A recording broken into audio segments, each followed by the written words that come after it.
இமயமலையில வடமேற்கு பகுதியில் ஹைபர் போலன்னு 2 கணவாய் இருக்கு. அந்த கணவாய் வழியா வெளியிலிருந்து வர்றவங்க உள்ள வந்த உடனே பார்க்கக்கூடியது சிந்து நதி. அந்த சிந்து நதி என்பதை வெளியிலிருந்து முதல்ல வந்தவங்க பாரசீகர்கள், பாரசீகத்து வழியா உள்ள வராங்க. அதனால பாரசீகர்கள் அந்த பாரசீக மொழியில சவுண்டு இல்லை, சிந்துன்னு அவனுக்கு உச்சரிக்க முடியாது. தமிழ் அதை ஆங்கிலேயர்களை உச்சரிக்க சொன்னா உச்சரிக்க தெரியாது, சிறப்பு உலகம் வாய்க்குள்ள நுழையாது.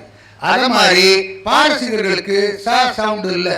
அதனால சிந்துங்கிறதுக்கு பதில் அந்த ஆத்து பேரை என்ன சொல்லி உச்சரித்தா? இந்து. ஆக இந்து என்பது சிந்து என்னும் ஆற்று பெயரே தவிர இந்து என்பது ஒரு மத பெயர் இல்லை. அடுத்தது இந்துக்கள்.